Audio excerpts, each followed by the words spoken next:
So our next speaker almost needs no introduction to this crowd because he's been such a long-time supporter of our group and just such a fixture and long-time farmer doing so many innovative things in Santa Clara Valley to raise stone fruit crops and other things. Uh, the topic is going to be climate change and how it's changing how we're going to have to grow things. And Andy Mariani is the expert on this. He's been watching the changes happen for years. For some of you who were new, there's something called chilling hours, which Andy's going to explain in greater detail. But basically, there are a lot of crops, stone fruits, particularly cherries, apples, pears, a lot of different types of plants need a certain amount of cold. And as we all know, our valley is generally getting warmer. So he's going to talk to us about how these microclimates are changing and what we can do about it in our own orchards to try to adapt to these incredible changes. Andy, would you like to come up? Thank you.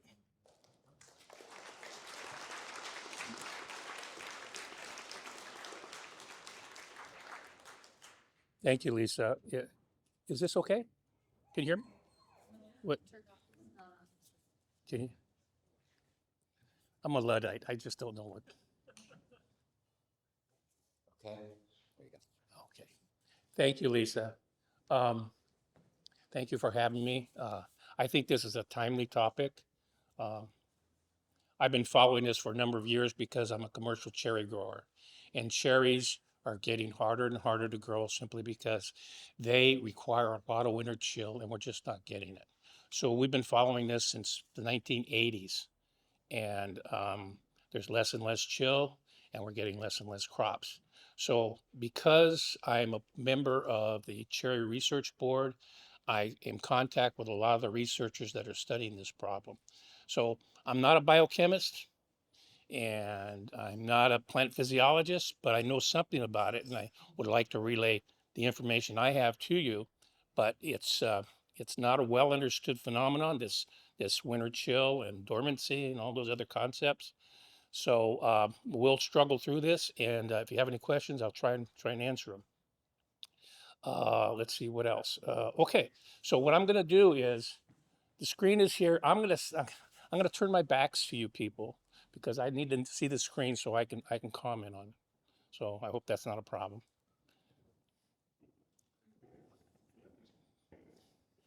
So you can just hit forward and backward to advance the slides. Okay. Just Backward. Okay. And how about the you had a pointer. I had a pointer. Yeah, it's right over there. Oh, there's some stuff there that I probably could use. Yeah, those. Thank you.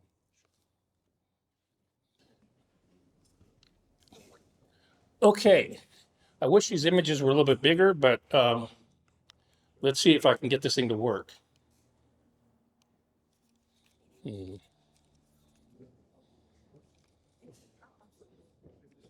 Yeah, this one. This one. The one on top? This, yeah. This Okay, one, okay, the okay, top one. good. Okay, thank you.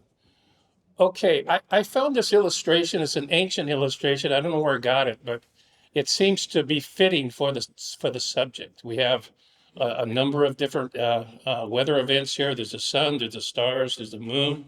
On the left, there's sleet, there's hail, there's icicles, there's thunderstorms, and of course, there's a guy right there on his hands and knees praying for nicer weather. Okay. So let's see. How about that? Okay, this is the introduction. I did not memorize it and I don't remember what I put there, so I'm just going to read it if you don't mind. Okay. Climate change has a profound effect on growing deciduous fruits in our local mild winter climates or areas. It has been estimated that in the Bay Area, the amount of winter chill has been reduced by as much as 65% in many of our microclimates. This drastic reduction is attributed to a combination of climate change and urbanization. Um, and then I'm going to tell you basically what I'm going to be talking about. The nature of winter chill, dormancy, heat accumulation, and bud break will be covered, followed by a presentation how the lack of winter chill affects bloom, pollination, fruit set, foliation, and susceptibility to diseases as well. And finally, some strategies, maybe some take-home messages on how to make some changes in your own garden. Some strategies to mitigate the harmful effects of insufficient winter chill and other weather-related problems. Okay. All right, our local climate. Historically, the Santa Clara Valley was the Valley of Heart's Delight. It was considered one of the world's finest climates for growing deciduous fruits. It was referred to as a Goldilocks climate, just cold enough in the winter to set fruit, but mild enough to minimize the effects of cold injuries and diseases, but warm but not hot summers. So what happened? All right, well, old man winter has taken off. He's gone. Locally, the winters have become increasingly milder due to the effects of development, housing, industry, including pavement, concrete, auto exhaust, chimneys, etc. The change has been from an average of 1,200 hours in the winter to 400 hours. Now, this is considered the greatest limiting factor to growing deciduous fruits locally. Our fruit trees require a certain amount of winter cold to successfully break dormancy, flower, and foliate and develop fruit. Winter chill has been traditionally measured by chill units, or chill hours actually, often expresses hours of temperatures between 45 and 32 degrees. Other variables include solar radiation during the winter, interruptions with warm spells, and extended rain events that affect the total accumulation of chill units. With insufficient chill, the trees wake up grumpy. That's a technical term that I developed. What I mean by that is if you put it in human terms, it's like if you go to sleep maybe at 11 o'clock at night and somebody wakes you up, shakes you at 2 o'clock, and you say you got to work a whole day now. Obviously, you're going to get staggered out of bed, and you're not going to be up to snuff to do a whole day's work. And this is what basically the tree is going through. Now, there's a couple of different kinds of reactions. I would say that, like a blend of apricot, for example, it's okay. If you put it in human terms again, if you say, okay, the apricot would tell you, is give me a couple hours and I can see what I can do. Okay. The cherry, on the other hand, is very demanding. Says if you don't give me this many hours, I'm not going to do anything for you. And so trees differ in terms of their chill requirement. And the blend of apricot is fairly accommodating. Okay, symptoms of insufficient winter chill. And I'm going to go through these. I'm going to have illustrations later on, but I'm just going to go through them very quickly. First of all, with a lack of winter chill, you'll have deformed and desiccated flower parts. I have seen in some of my own cherry blossoms that where the style is way down into the flower. It's actually shortened, and sometimes the stigma is actually missing. And with the anthers that provide the pollen, they're all desiccated, and the pollen is all dry. So that can happen when you don't have enough winter chill. Delayed foliation. Shoot buds also need winter chill. They have a chilling requirement, and oftentimes they require more chill than the actual flower buds. So oftentimes when you see a tree that's struggling after a warm winter, you'll see that a lot of the leaves are not there, and it takes a long time to fully foliate. Delayed and staggered and uneven bloom. This is quite common, and I think you probably see this in some of your own orchard trees, where instead of blooming very, very, very quickly and evenly with a sharp, even bloom, they come out and it takes a long time for them to complete their bloom.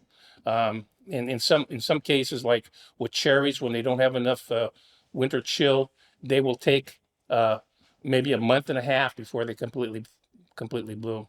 Variable size and maturity. I've got some, actually, I've got some visual aids here. So I'm going to stand up and I'm going to show them to you just a minute.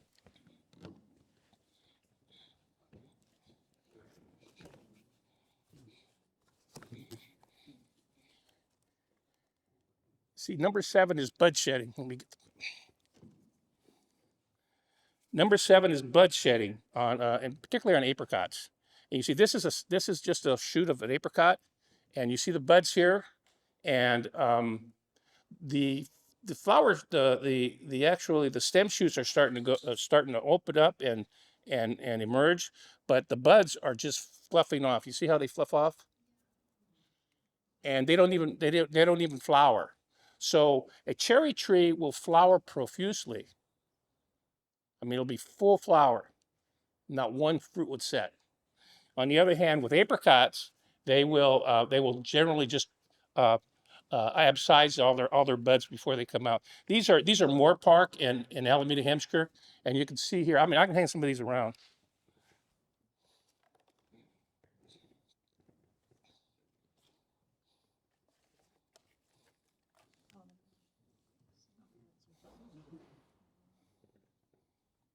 And just run your finger along the stem, and you'll see they just fall off. And that's because of lack of winter chill. One of the other things is, variable fruit size and maturity. This is an apricot here, an apricot branch, and you can see that there's different sizes because we had several different blooms. This one here is probably from the first bloom. It's nice size, and then the second bloom there's several of them here that are fair size, and then there's all these little ones that will probably just abscise because they don't have enough energy to keep continuing. So that's kind of what you see a lot in a lot of apricots, especially this year. So if you have an apricot tree in your yard, this might be a symptom that you can observe.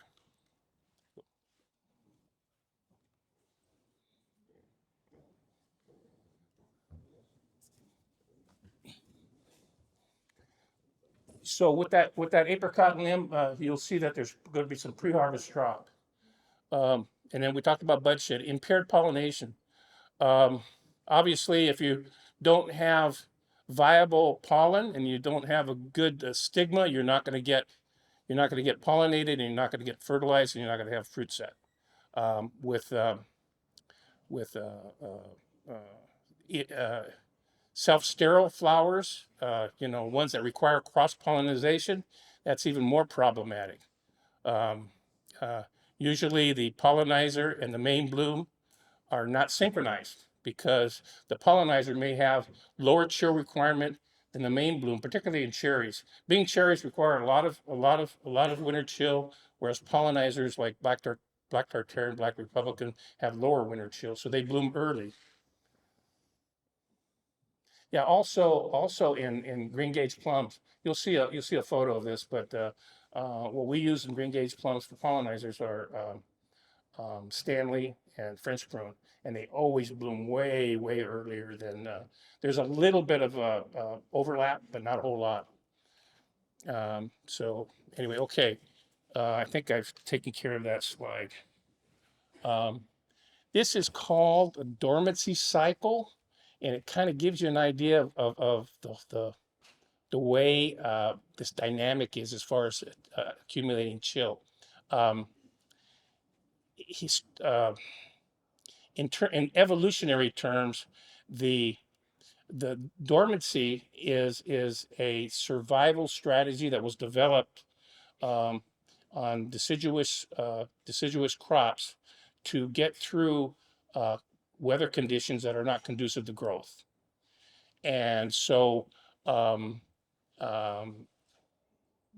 the chilling is something that happens. They call it endodormancy. Oh, I'm sorry. I did have handouts. They're right here. That's how organized I am. Okay, there's definitions in the handout about what is endodormancy, ectodormancy, and paradormancy. And endodormancy is the physiological factors within a bud that causes it to go dormant. And one of the things that's involved is abscisic acid, which is one of the hormones. Um, but what it does is it goes into a dormancy in order to withstand the cold weather that's about to come. And that's regulated by physiological factors within the bud. And then the next step is ecodormancy. And ecodormancy is um, um, the factors that are involved with the environment. You know, when the weather heats up, um, uh, they excuse me. Um, there's a heat requirement and a chilling requirement. So once you achieve your chilling requirement, if you get warm, then the flowers will open up. Now, one question arose is can you can you accumulate chilling and heat accumulation at the same time? And they did a study where they had some buds that were um, almost fulfill their chilling requirement, but they haven't completely. And they subjected those buds. They had two groups. One, they subjected them just to heat, hoping that that would kick them in and start them to bloom. And the other one was subject to both heat and chilling below 45 degrees, which would allow it to chill more. And the one that had the both treatments were actually bloomed the quickest and the strongest. So by that, they deduced the fact that both heat accumulation and chilling accumulation can occur simultaneously. So after the ecodormancy, now when you get to um, ecodormancy, that causes the flowers to bloom, and then you go into what's called paradormancy, which is basically the growth cycle. And there are some hormones that causes some blooms or some buds to not grow. And I couldn't find any uh, branch that because everything's pretty much dormant right now. But this is actually a feijoa, and you can see one of the dynamics in when you're uh, in the summer cycle when growth is occurring is apical dominance. Now I don't know if you know about apical dominance, but um, the apical uh, point here actually secretes a hormone, an auxin actually, that basically signals the lower part of the stem not to grow. And so it did for a while, and then these shot out because some of the apical dominance influence was gone, and then they in turn influence down below. So there's actually buds here down below that are dormant. They're dormant by definition. They're not growing. So you have dormant buds during the growing season, and it's all governed by apical dominance.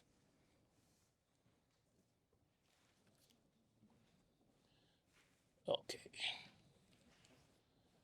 So I'm going to give you a quote here from Dr. Ted DeYoung from UC Davis. This is going to kind of um, set the framework for what I'm going to talk about later. It's a statement about plant physiology. The control of a tree lies in individual organs, not in the tree as a whole. Unlike animals with a central nervous system, the trees can be considered a collection of semi-autonomous organs that are dependent on one another, that are dependent on one another only for the resources like water, energy, and nutrients. In other words, I guess the best example would be a multi-grafted tree. On a multi-grafted tree, you'll see, you know, apricots, peaches, different kinds of fruits, different flowers, different bloom times. They're acting kind of independently, even though they're in one organism. And that is something that is kind of hard for some people for it to sink in because you feel that the tree acts as a whole, and that's not quite the way it is. Okay, and this is one of the illustrations that I think um, is really telling as far as the way a tree will react. This is just a drawing. It's supposedly a warm greenhouse, and a deciduous tree, a fruit tree, was planted in that greenhouse. And of course, in a warm greenhouse, you don't have any winter chill. But in this case, the glass on the side was broken and one limb came out. It was exposed to winter temperatures. So it bloomed and it foliated and has fruit, and the rest of the tree is totally dormant. This gives you an idea of the localization of the chill factor. It doesn't affect the entire tree at one time. Oops. Wait a minute. Did I miss something? No, I didn't. Okay. So this one is entitled Growth Inhibitors Are Located in Bud Scales. And that, for the most part, is true. Now, you see the bud scales on the left? That's a sweet cherry with the scales. And that is where the growth inhibitors or the dormancy factor is located. So, and this has happened many a times. I did this one myself. You see where I meticulously took the bud scales off of one bud, and you can see that it bloomed, and the rest of them are at different stages, but they haven't even gotten close to blooming. So, you know, I'm not saying that you should go out next winter and grab your tweezers and go out and do this for every bud. It's not a practical solution, but it does point out the fact that for the most part, the growth factors and the growth inhibitors actually are located in the buds. Now, it's not quite as clear cut as that because the cambium, it also has a chill requirement. So if you have for example, a limb that received chill and the cambium has been chilled, and you take the scales off of a bud there, it will grow faster and quicker and bloom quicker if the cambium surrounding the bud is also chilled. Okay, this is a tree that, a picture of a tree, a photo of a tree that I took in my orchard just last week. And wait a minute, I think I missed something. Ah, yes, I did. Okay, the pattern of rest breaking. There's been some recent research by a lady named Julia Marino at UC Davis. She's a researcher in dormancy and rest breaking and that sort of thing. And so she has come up with some really interesting bits of information. She says there's actually a difference between the air temperature and the tree temperature, and it can vary as much as 40 degrees in some cases. And the tree temperature is dependent on the orientation of the limbs. So I don't know if you can see this in the graph. Right here, it says tree temperatures varies across branch orientations. The air temperature is in the black, okay? And then the next one, blue, is the east-facing limbs. Why? Because that has the less sun exposure during the wintertime. And then the one that's the warmest, that is the south facing, because that's where the sun stays the longest and is the warmest during the wintertime. Okay, so then this next graph is actually bloom progression. And we talked about how cherries take forever to bloom. And you could see that again, that the one in the blue, or the one that is the east facing, is the one where the bloom has progressed the quickest. See that? Okay. And then the ones that have the most sun exposure, they take forever to bloom. Okay. So now you're going to see how that is in real life. Okay. Again, this is a tree that I took a picture of last week, and the limbs on the left are basically on the northeast side. The limbs on the right are on the southwest side. The southwest side has more exposure to the sun, and the ones on the left has the least exposure to the sun. Right now, those limbs are started to foliate. They have a lot of leaves. They have fruit already that have set, and on the other side, they're just barely starting to get into full bloom. Also, it progresses from bottom to top because the the limbs that are within the canopy of the tree, the lowest part of the tree, they do not get very much of the solar radiation either. So they will bloom first.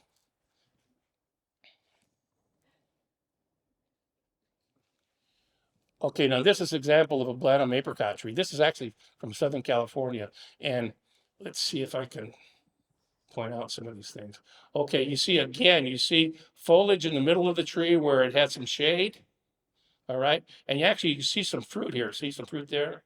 And a little bit over here that is set. But up here, you see bare branches.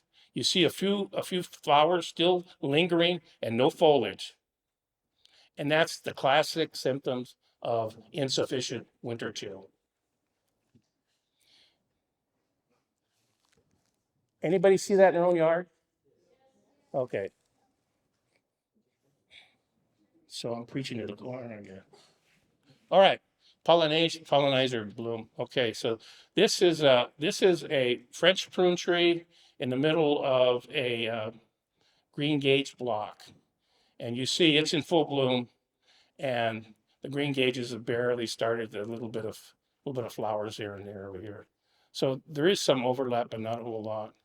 And the observation is that the lack of winter chill adversely affects cross-pollination much more than self-pollination, and that's because it's a numbers game, and there's more things that can go wrong when you have to deliver the pollen to the next tree, and there's vectors involved, and then if you have deformed flowers and dried anthers and things like that, it's just going to be more and more troubles. Chill models. I know some of you have been working with chill models, and you have your own weather stations in your yard. There's 4 of them here that I'm just going to go over really, really quickly. There's the old UC Davis model, which is hours at or below 45 degrees, and now it's been modified from 45 to 32, because anything below 32 it's said to have no value in terms of chill. That's odd, because a lot of people say, well, I got a lot of chill because I had a lot of frost and all that. Well, anything below 32 really is not that effective.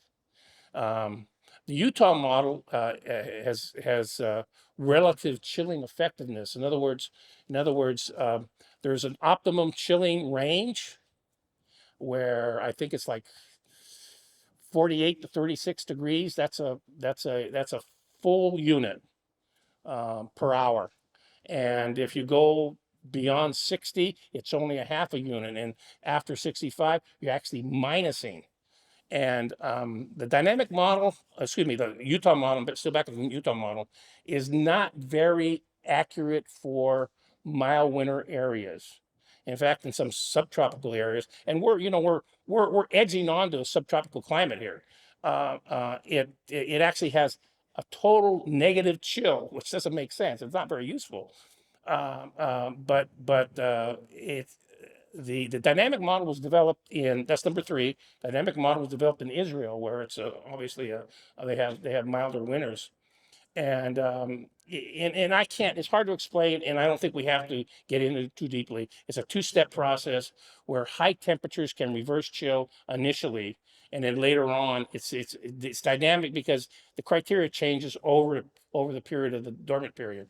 So it's a 2-step process, and it actually helps take into account warm spells, because it will reverse the chill if you get a warm spell. Now, normally, let's go back to number 1. When you go to a nursery and you buy a tree, and it has a tag on it, and it'll say 500 hours of chill. That's kind of those things were, I'm not sure if they're all that accurate. They were decided upon empirically. They would look at the way the flowers came out, maybe the fruit set and the foliation, and they'll decide, well, this probably will be okay at 500 hours or 650 or 750 or whatever. And so if you go buy a Dave Wilson nursery tree or whatever nursery tree, you'll see that. And it, take it with a grain of salt because it's not that accurate. Again, I've seen Blenheim apricots. They in the same breath they say 300 to 1,000 hours. Well, we know it's accommodating, but I'm not sure if it's that accommodating. Generally speaking, they say 500 hours. Well, you saw the limb of apricots here. Those are Blenheim apricots that I passed around. And obviously there's symptoms of a lack of winter chill there. There's the variable sizes, and there's going to be a lot of fruits that abscise. And we got in Morgan Hill, we got 1,100 hours of chill. So obviously something's not accurate. These models aren't as accurate as they pretend to be. The dynamic model is probably closest to what we have to being fairly accurate in our climate. Now, there is some modifications to it. The researcher at UC Davis, Dr. Marino, she's developed something called a tree chill model. And what she's done is, going back to, I'm going to go back a little bit, backtrack a little bit to that. She took this data and she developed. She's going to actually. It's not quite ready yet. I think she'll have it ready next year for public access. You can access it, and it's called the tree chill model. And it's a refinement of the dynamic model. She's using the dynamic model as a base, and she's taking into account tree temperatures as opposed to air temperatures. So you have another variable there that you can measure, and she's going with that. There's another model that she's working on too.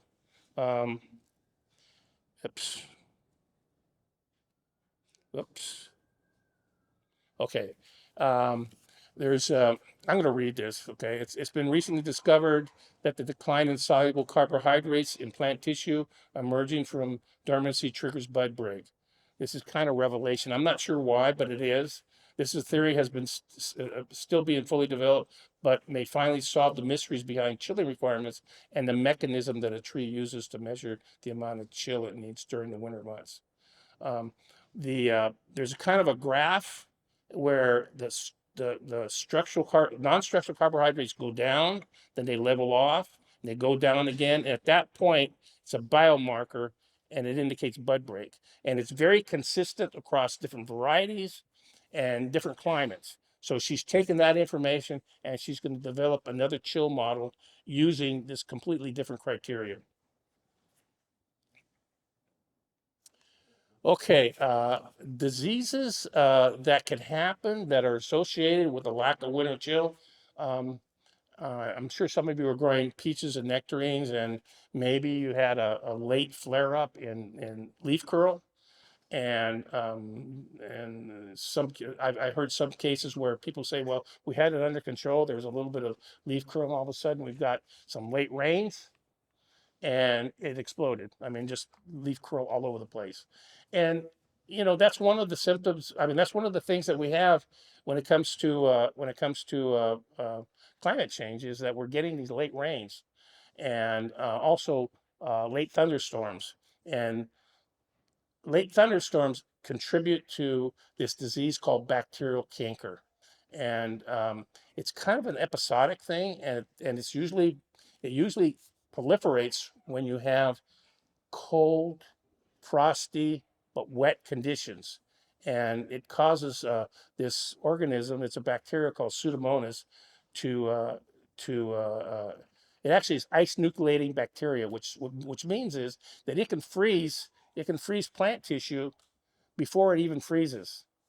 If you drop a little bit of bacteria in a cold glass of water, it will actually freeze before at like 34, 30, 35 degrees. And what that does is it freezes the cambium. And this can happen in the fall when there's still some cambium activity, or in early spring when the sap is flowing and it freezes the sap, and you get this kind of a situation. You get gumming, if you clean the bark off, you'll see discolored areas, and it has a characteristic kind of a sour fermented smell. So if you're getting these kind of diseases, it is an indication that we have this crazy weather. Oops.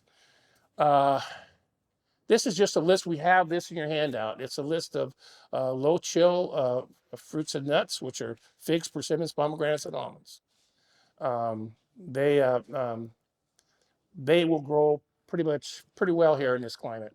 So if you want to completely avoid having to deal with winter chill problems, those are the kinds of fruits and nuts you would grow. Um, this list also includes what I believe are relatively low chill cultivars. There's pluots and peaches and nectarines, and these are based on my own experience. I think there's a good bet that they will do okay when we have mild winter conditions.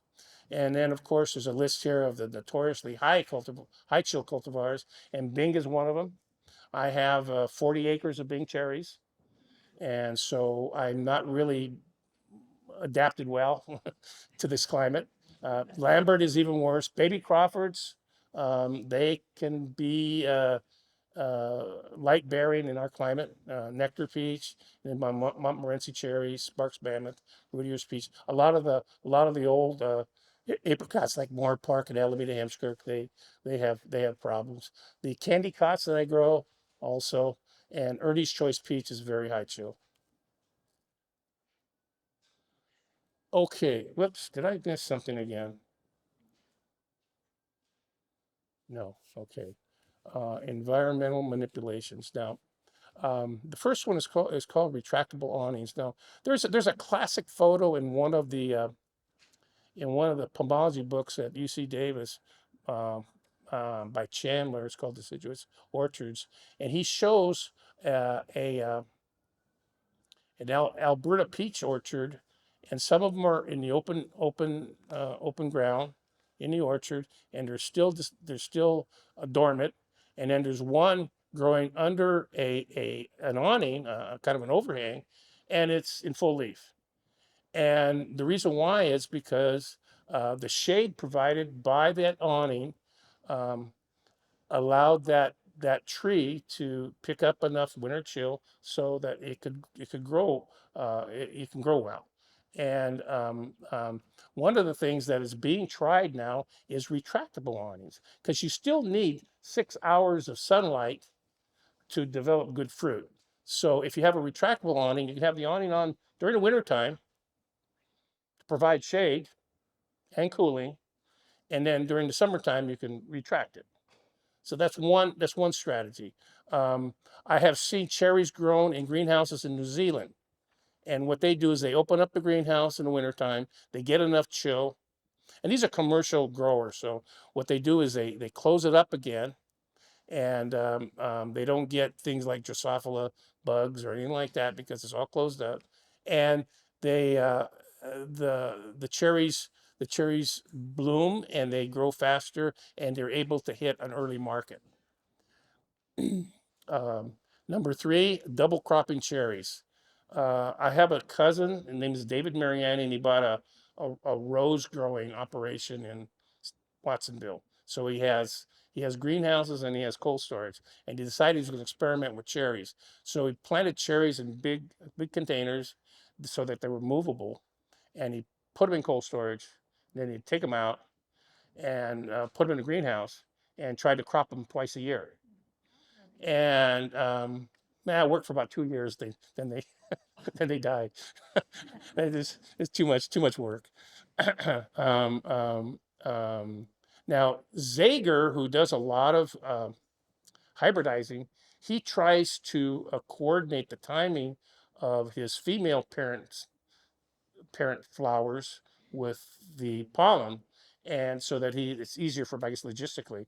So he would put he also has trees in containers, and he moves them in and out of greenhouses so that they both flower at the same time, so we can get the pollen from one and transfer it to the stigma of the other ones. Okay, number four, protected environments for peach growing. This is in China. And there's a lot of family farms in China, and they have these kind of lean-to situations where they will either put this up against a house or put it up against a soil wall, because soil retains heat, and it's a movable. As you can see the diagram down below, it's a movable a canopy that rolls off, and so what they do is they roll it up, and they get enough chill. These usually in northern part of China. The orientation is east-west, and the actual exposure via the the cover is to the south. So they'll open it up for maybe a month or so, and they get enough chilled, and they roll down the canopy, and then they can force these trees to grow and also hit an early market. Um, Defoliants. This is not really something that is something we would want to try. Um, um, if you spray certain kinds of chemicals, you can get a pear tree to come back into bloom right away in the fall because it doesn't really require. Um, well, here's a situation, and it's a little bit more complicated. But if the tree starts to go into dormancy during the fall, and that's when those growth inhibitors start to develop, if you spray a defoliant before those growth inhibitors come, it will actually bloom again. And I've seen that even in cherries where we used to have a sulfur house right near one of the cherry blocks and it burned off the foliage and then late summer would get another bloom. But that's before, that's before the actual growth inhibitors developed. Okay. Okay. Now we've been talking here about manipulating sunlight, so that's kind of already we've already covered that. So okay. Okay. This is Pabona and Vertumnus, and they're I'm going to try and tell you a little bit about Roman mythology here. Um, um, Pomona, of course, is the goddess of fruits and fruit trees and all that, and she's depicted usually with a see there's a how this work little pruning knife there, and and of course she's really like a beautiful young maiden, and Vertumnus is the god. She's the goddess of fruits and fruit trees, and he's the god of change. In fact, the name Vertumnus. Vert is a Latin root for change or turning, and so if you look at modern words like invert, covert, not covert, um, those kind of words. The root is from this vert Latin word for turn or change. So he's the god of change. This would include, of course, climate change, and he wooed her. I mean, he fell in love with her and he wooed her, and she denied him 4 times, and that was kind of symbolic of the 4 seasons. So when we're dealing with climate change, I think our goal is to grow really great fruit, but we also have to deal with climate change. So, okay, so concluding, I think we have to adapt and even embrace climate change and do what we can uh, uh, to adapt to the current conditions. The history of fruit growing in this area has always been adaptation. Um, it was mostly by trial and error, but we adapted to the microclimates. When we started growing sweet cherries in the valley, they were mostly grown near the bay, which was at one time the greatest climate in the world for growing sweet cherries. But now you can't grow them there because there's not enough winter chill. Apricots were grown mostly in the hills, actually. There wasn't very rarely were there any apricot orchards grown in the middle of the valley. Why? Because of spring frosts. Apricots are very susceptible to spring frosts. And So you would see from Los Altos all the way through to Los Gatos, you'll see apricot orchards along on the hills there, because those are thermal slopes where the cold air drains into the main valley. But you wouldn't see an apricot orchard, say, in Willow Glen or something like that. Also on the east side, you had the east foothills and on into Morgan Hill and Gilroy. They're all along the border. Now, prunes were a little bit easier to work with because they bloom late and they can grow anywhere else. So we have a history of adapting to microclimates. So I think now is the time to, obviously we're staring us in the face. We have climate change, and it's time to reassess our conditions here and make changes. Now, I think the most efficacious way is to select the varieties that can be grown. There's a lot of environmental manipulations that we can go through, and a lot of people could experiment with that. But if you just work with the varieties, now there are new, for example, low chill cherries, low chill self-fertile cherries. Now, if you understand that self-fertility is also a good way to get through in a mild climate and get some fruit, then something like Royal Crimson, which was developed by Zager, is a good choice. I don't think the quality is as good as some of the other cherries that we grow now, but it's going to get there. I think there's a lot of research going on. There's going to be a lot of hybridizing.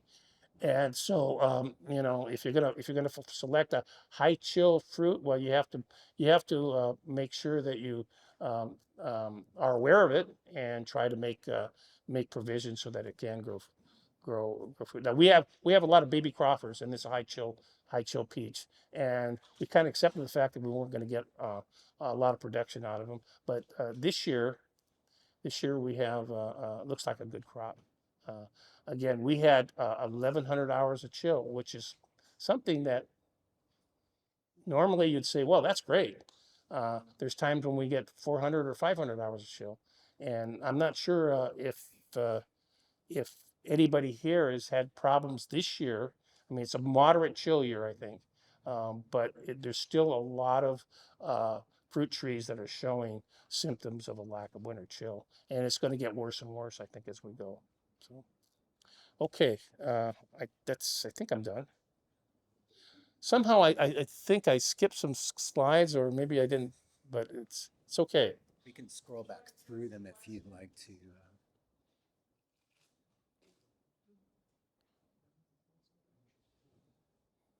Okay, We, that one, yes. okay. I thought I was going to talk more about Hey, you found that low chill out on the list. You said that was on a handout because I didn't see it on the handout. yeah. There's two sides to that handout.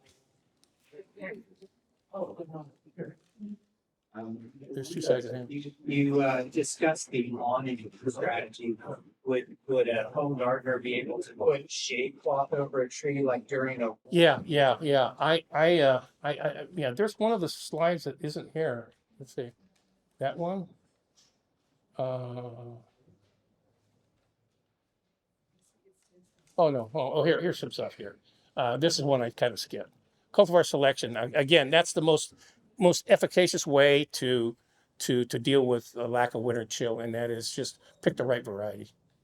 Yeah. Well, and since we just had our science exchanges, people are starting to figure out, sometimes you try something and it works for a while and then it puts more data, and then you just graft something on what you worked out.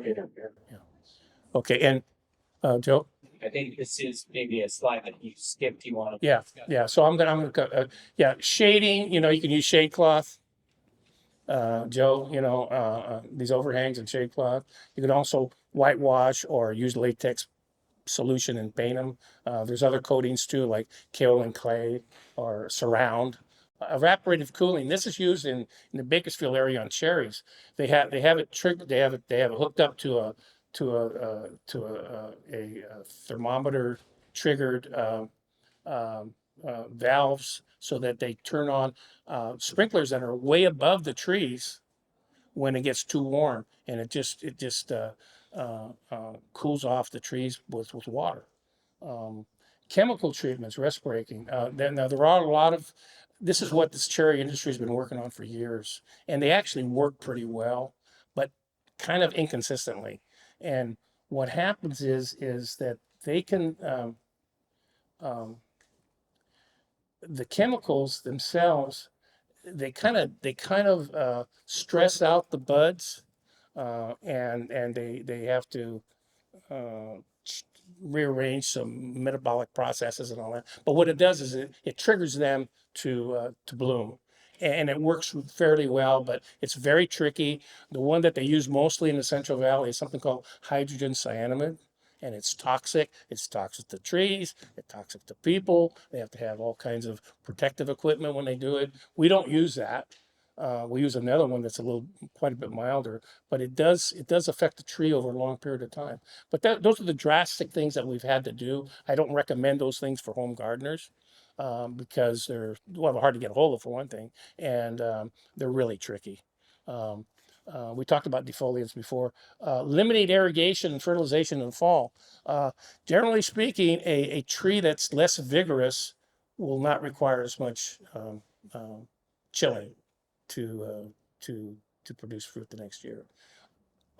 If you see a real vigorous tree or vigorous shoot in your garden, and you don't get enough chill, more than likely that vigorous shoot is going to be the last one to foliate. Um, Pruning, a late pruning. There's a lot of talk about late pruning because of eutypa and apricots and all that sort of thing. But late pruning, once the tree is ready to go into dormancy, is okay. But if you do it in the middle of the summer, you might get regrowth. Um, that usually is not too much of a problem. But what I do with my more parks and my Alameda Amskirks, which do not produce very well, pretty much most years because they lack winter chill, and you saw all the bud shedding that we are experiencing, we do something called long pruning. And long pruning is basically hardly any pruning at all. You leave a lot, you do some thinning cuts, but then you leave most of the limbs there. And it's a numbers game. Some of the blossoms will set fruit, and a lot of the buds will fall and shed. But you more than likely pretty much have at least something to pick at the end of the season. Okay, and then the influence of winter chill on grafts. This is kind of a subject that I like to cover. Um, um, we were talking about how winter chill, there's a chill requirement for cambium as well as for the buds. And if you get say a scion, which has been chilled well, and you have a rootstock that comes out, say you're doing a bench graft, comes out of the cold storage, well, both of them are chilled, and both of them you have a really good chance of having a good graft union. Now, if one of those does not have chill, say for example, you just get it's a low chill year, you pick your grafting wood, you got the scion, and you put it on a chilled rootstock, it may not grow as well. Then also if you have chilled scions and you're storing them and they're chilled, but you have a mild winter in general, and you're doing some top working in your orchard, and you have the stock that hasn't really had enough chill, you may have more problems. So that's the way. I mean, again, it's not precise. I can't tell you exactly what's going to happen, but more than likely that's the case. The other thing is too is you really can't graft a high chill variety on a low chill rootstock and expect it to behave like a low chill scion. It just doesn't work. Not the other way around. Um, you mean no. You graft low chill variety on a high chill branch. It should still be low chill. There's not, see, there are some things that travel across a graft union. But they're so minor and and not very often, you know, structural DNA does not cross through so it's not a DNA thing. Sometimes little strands of RNA may slip by, some hormones, maybe some viruses for sure. But for the most part, nothing goes past graft union. So there was a study done where apricots, I think they were blended apricots grafted onto a immorablin rootstock, which is kind of standard chill, maybe even higher chill, and then almond, which is super low chill. And when they grew, they all blossomed at the same time. There was no difference between the two on these two rootstocks. So, any other, Joe? And the whitewashing works by reflecting the heat, so it Exactly, exactly. Yeah, this solar radiation during the wintertime is something that really some of the models, the chill models, are trying to um, uh, account for, but it's so prevalent, especially in the Central Valley now because of they used to have these tule fog where there was foggy days, day in and day out, 24 hours a day. It was at 40 degrees, and they picked up chill lickety split, and now they only have about half the amount of foggy days. Did I say that already? I'm not sure, and now they have a lot of solar radiation, and they're trying to deal with that with these sprinklers and of course the rest breaking agents. Steve, Putting the foliage, you suggested that like early spring, I'm sorry, I'm having a hard time hearing you. the foliage. Choose to do that after it leaves out and gives it more shade, and then defoliate in the mid-spring, early spring. I don't think I suggested defoliating in the springtime. When did no, he's asking when would that happen? That would happen in the fall, but before they actually start to the leaves start to fall off, because at that time the buds endogenously are developing growth inhibitors going into dormancy. Once that happens, the defoliants will just it could encourage it going into dormancy, but you won't get that flowering. See, the flowering is probably not a good idea. And so if you spray say a pear tree, and in my case we defoliated some of our cherries and they blew right away without any chill, and that's not a good thing. But if like we use zinc sulfate, which is it's kind of a caustic material. We spray it in the fall in our cherries, but that's after they're starting to go into dormancy, when maybe half the leaves are gone, and then you defoliate it, and this is the claim. It's not substantiated, but it tends to kick it into a dormant state earlier. But we don't know. That hasn't been tested. There's a lot of things that haven't been tested, and there's a lot of research still to do. I see a question right there. Andy, so I have 6 cherry trees in my Sandyville orchard and produce very little, including a bean cherry that has blue, but nothing really fruits, and also have bacteria canker. So I grafted plum, apricot, and pear this year, and you just told me that they were not really good graft to. No, they're not grafting. Generally speaking, they're not graft compatible with cherries. No, cherries is like a second cousin to all the other stone fruits. You've got apricots, peaches, nectarines, pluots, Japanese plums or Asian plums, and even almonds. They're all part of the Prunus genus, and they can be intergrafted. Okay, but cherry is a little bit a second cousin. Now, if you use something like Adara, which is an interstock, you can get the cherry compatible with other prunus species. Oh, so what should I do with my 6 cherry trees?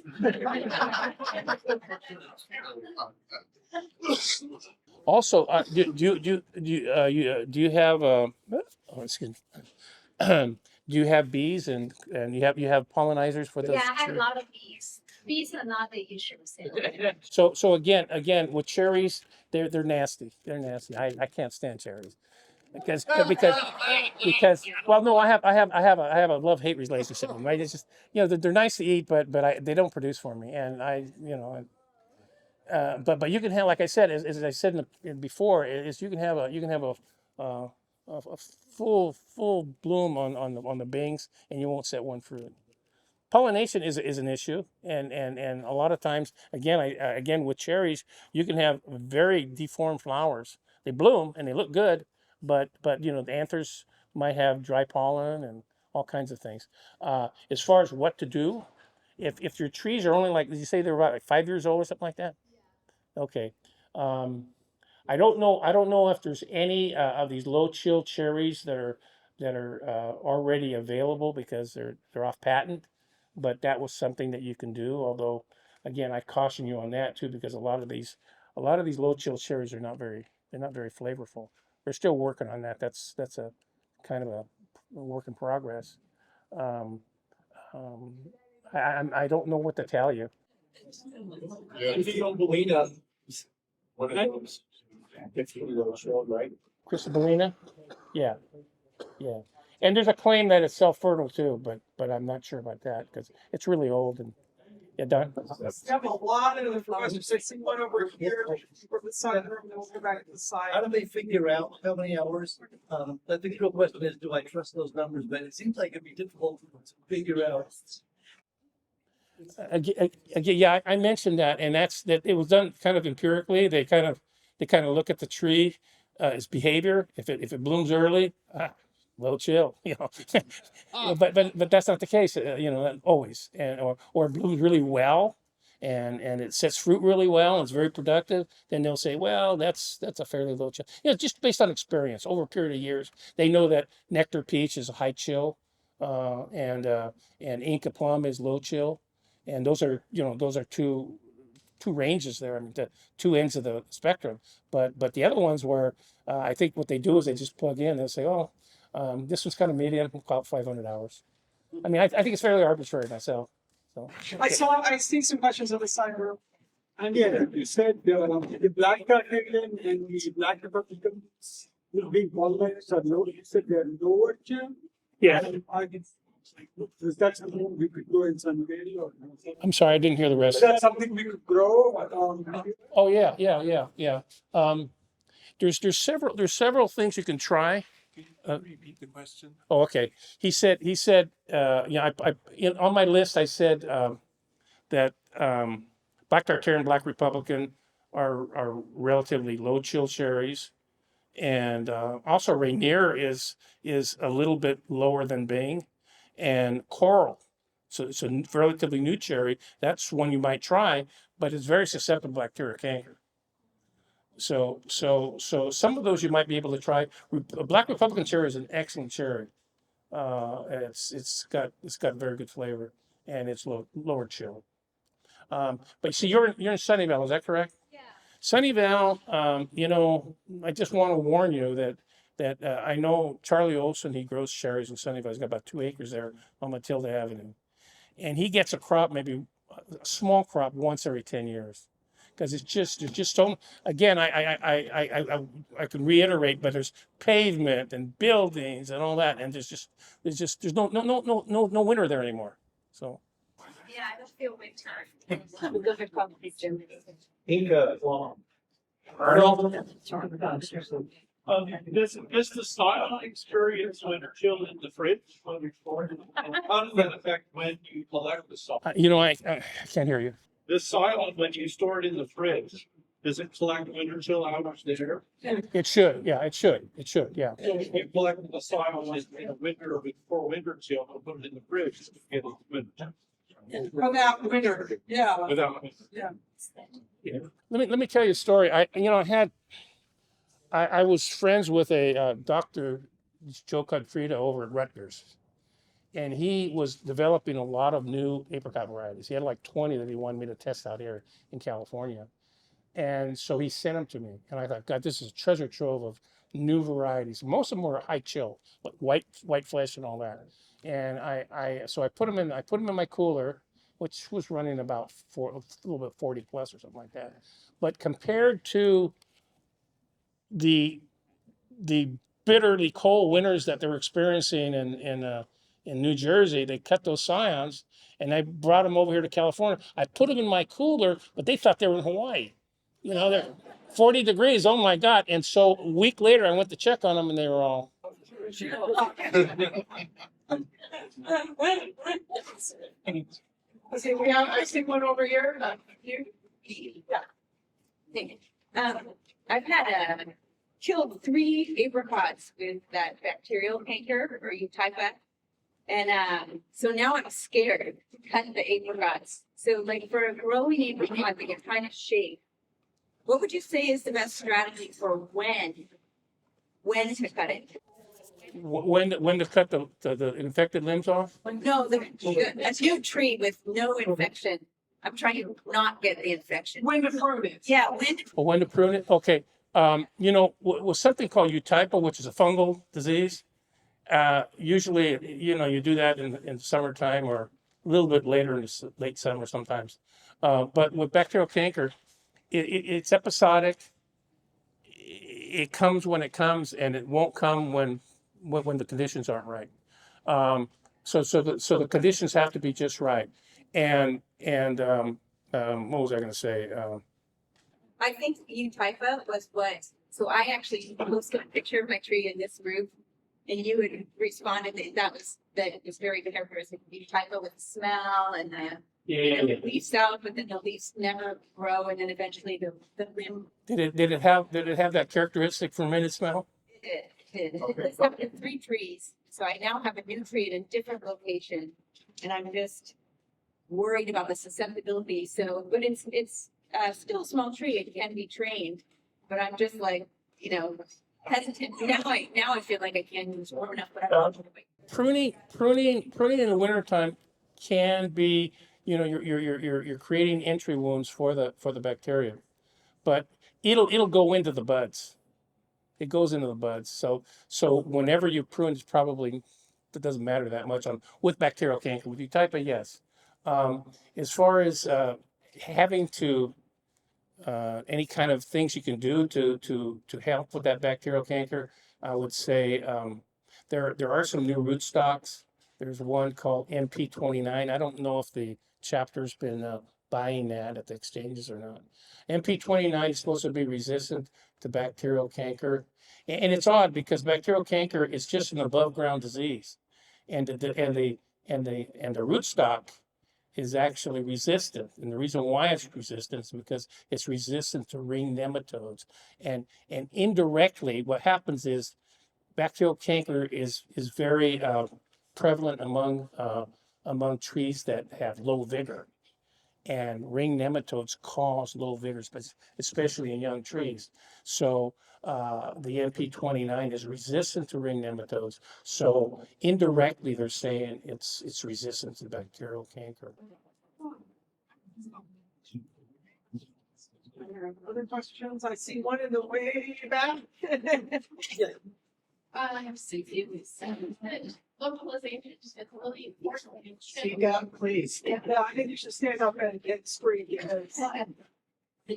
Localization is really important for chill. If we want to increase chill hours by aging with white paint, we also have to do all the little branches and shoots and even the buds. So she's saying if you use whitewashing, do you do like the whole tree and all the little buds and stuff like that? Is that the Yeah. What I tried to do was one of the things that whitewashing does too is bring on it allows the tree to stay into dormancy a little bit longer too, and pick up more chill, and so it blooms a little bit later than the trees that aren't painted. And in our green gage orchard, the pollinizers always bloom first, so I whitewashed some of those so that they would come on a little bit later, so they're better timed with the main crop, and you just paint it when it's dormant. There's some kinds of blowers that you can just blow up into the tree and paint the whole thing. You don't need a brush. Brush would take too long. So my question was really about where to paint. Do we have to paint the buds and the shoots also? Yeah, everything, everything. Buds, yeah, leaf buds, fruit buds, everything. The bark, everything. Yes. Will high density planting help with the like reduce some of those effect of like solar radiation? I'm sorry, I didn't. So if you pack the trees closer together, Planting closer together, does that, because they're shading each other, does that? Yeah, that's a possible strategy of planting your trees close together so that there's more shade in between them. That might help. I have Yeah. a small yard, and so I'm thinking maybe I can pack more trees there. Right? Yeah. Hey, John, it's what- Tell them there's a very scientific reason why you're doing that.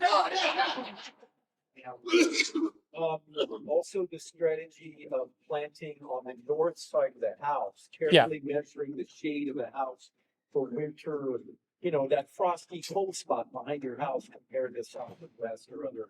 So the As long as it's not a tree that's susceptible to spring frost too. So there's all these factors that you got to consider when you look at the aspect or the positioning of the tree. And the most part, you're right. I agree with you 100% because the north side of the house is always cooler. We talked about the branch orientations and how they affect solar radiation and how much solar radiation you get. So yeah, that's another strategy, certainly. So You mentioned self-fertile varieties having a little better chance of getting pollinated.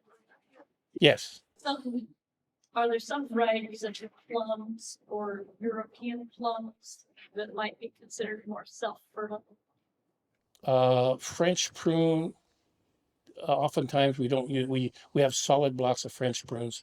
They can their fruit set can be improved a little bit with a pollinizer, but for the most part they're self-fertile. I mean that's if you want French prunes. No, I can't think of any offhand right now, but that's one.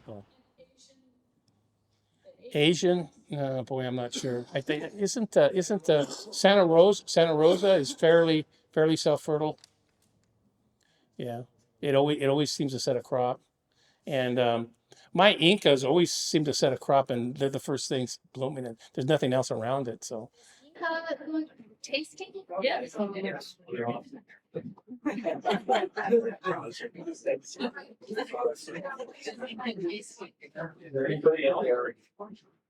okay, way over there. I'm just curious, where do cherries still grow on the West Coast? Where do cherries still grow? Where do they grow both? Where do cherries still grow? Okay, in the Northwest, some of the agricultural areas over there, they're not built up, they're not urbanized. And, they can go from bud swell to fruit set within a week and a half. They go bang, bang, bang because they get 1,000, 1,500 hours of chill, no problem, every year. Whereas here, a month and a half sometimes because we just don't get enough chill. So yeah, sweet cherries are still being grown. They're grown in Michigan, in some places like at the Upper Peninsula where there's some lake effects and it's a little bit warmer there. But mostly in the Northwest, Oregon, Washington, even into Idaho, British Columbia. California, they are trying to adapt. And this is that whole idea of trying to adapt. They're using, I think they're in the wrong track myself. They're using coral cherry, which is low chill. And it's a good cherry if it doesn't produce a lot. But it's also very susceptible to bacterial canker. So they've solved one problem, created another. Is bacterial canker similar to a peach leaf curl? It doesn't really affect. Peach leaf curl is a fungus.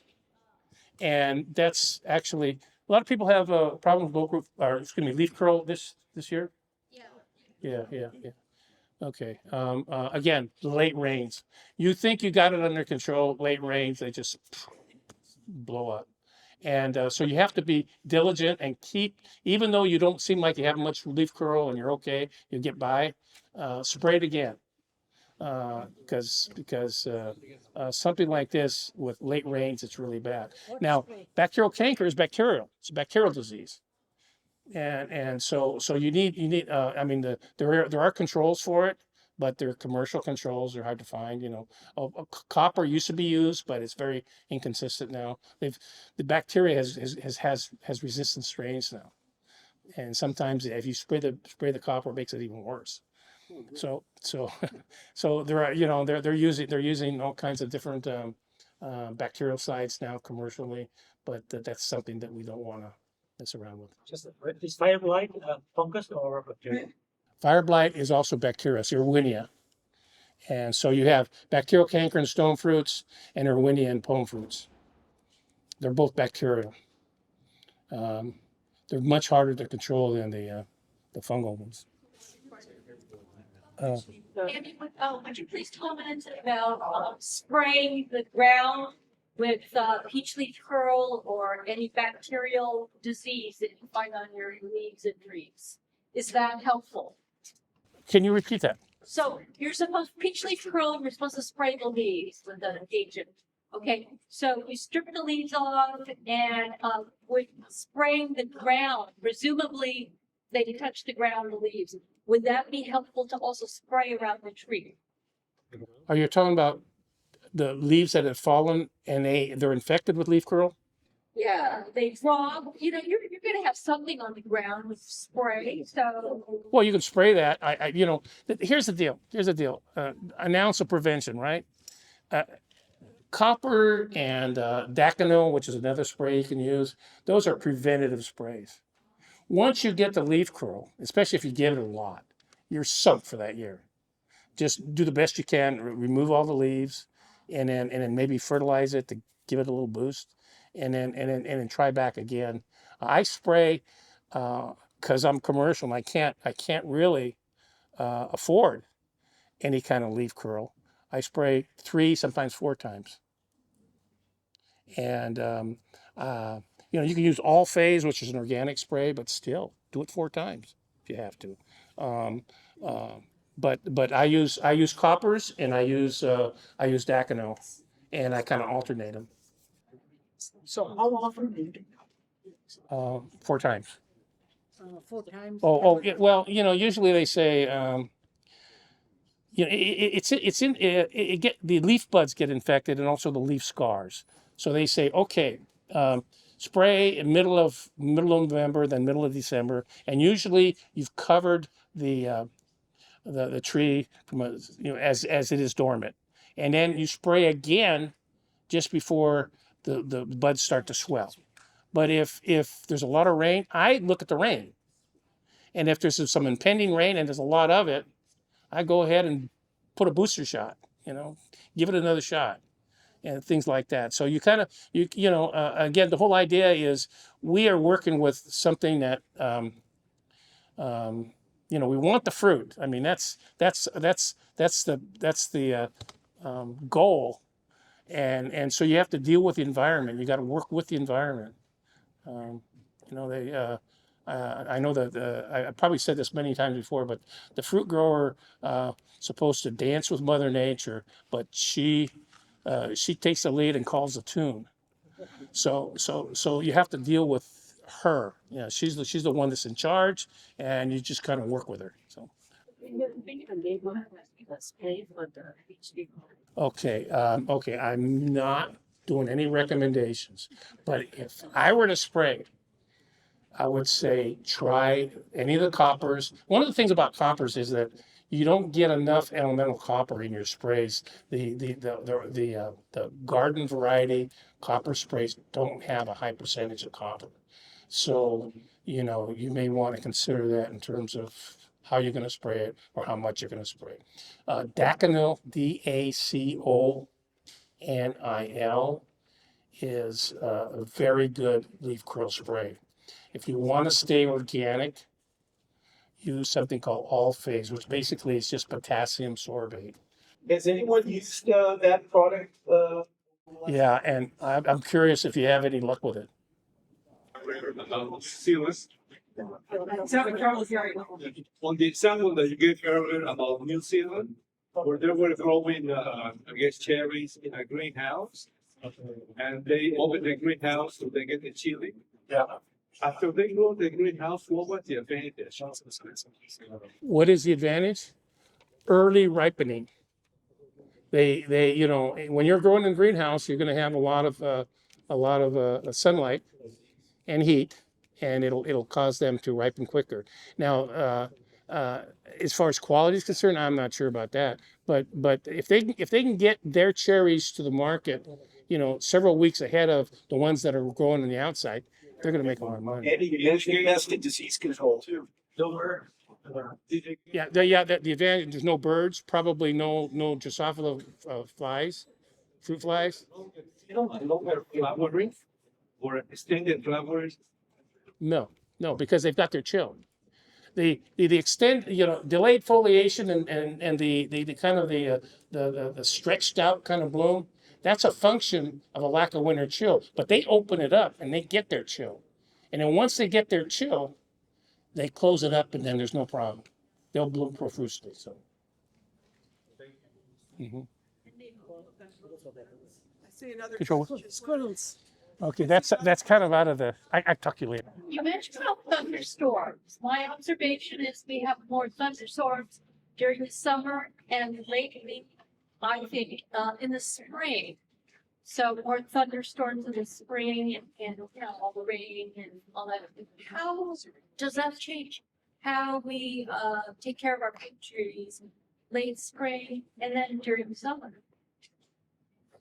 Okay, late spring. I already talked about that a little bit. With late thunderstorms, you have that potential for bacterial canker. You also have potential for other diseases like brown rot and well, I'm trying to think of other things. But there's a lot more occasion for that. In the summertime, yeah, so you got an apricot crop, you know, and you don't have any brown rot on the fruit, and you have a nice rainstorm, and the brown rot starts, you know. So yeah, you can have a lot more diseases because of this wacky weather that we're experiencing. So.